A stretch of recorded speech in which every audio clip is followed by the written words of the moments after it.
I rise to speak today on the important issue of women's safety. Any government and any policy which allows a violent male rapist to choose to be placed in a women's prison has profoundly lost its way. For a number of years, women's rights campaigners have been trying to warn that self-identification policies, which have been embraced by governments worldwide in the name of inclusion, create loopholes that dangerous male predators will exploit. The response to women raising those logical concerns has been for left-wing politicians and media outlets to go on the attack, not against the predators that exploit these loopholes and put women in danger, but against the women who sounded the alarm. We've seen a classic example of this occur over the last few weeks in Scotland. The Scottish government allowed a man called Adam Graham to elect to be sent to a women's prison after being convicted of raping 2 women. As many in Scotland have pointed out, Adam Graham was far from the first dangerous male sex offender in Scotland to be housed alongside women. But this time, something happened that the Scottish government wasn't expecting, and that was that the media actually called them out for it.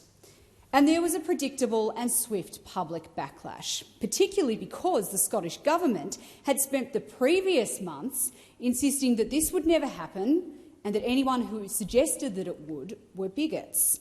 As usual, women who correctly pointed out that what would happen were attacked by the political left as transphobic, as TERFs, all the usual slurs thrown at women by the left to intimidate others into staying silent.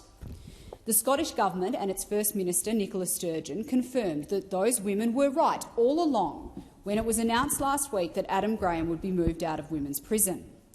But by dodging questions about other male sex offenders in women's prison, Ms Sturgeon has unwittingly revealed the truth about self-identification in prison policies. That truth is that such policies are always based on secrecy and falsehoods and are unjustifiable when exposed to public scrutiny. That's why the governments and lobby groups who create these policies do whatever they can to hide the truth from the public. And this brings me to Australia. In this country, we don't have to look overseas for evidence that dangerous men can identify as women and be placed in women's prison. It's happening right here. And every government, state and federal, knows that it's happening. They rely on the silence and complicity of the media to sustain this policy, to attack any woman who raises it in the public domain. Just like in Scotland, governments and the media in Australia have stayed deliberately quiet about male offenders who identify as women and request to access women's prisons. How many Australian media outlets have reported that a man sent to women's prison in Victoria had spent 6 years in a German prison for repeatedly sexually abusing his 6-year-old daughter? That upon returning to Australia he was charged and imprisoned for failing to comply with sex offender reporting obligations.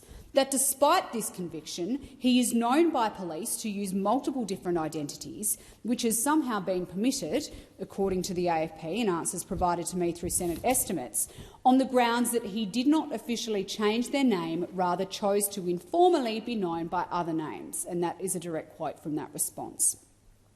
And that he committed a serious sexual assault on a woman in 2021, yet was sent to a woman's prison.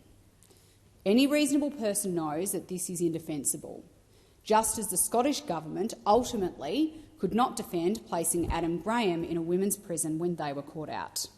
And that's why activists and governments put so much effort into stopping the media reporting on this information so it never reaches the public.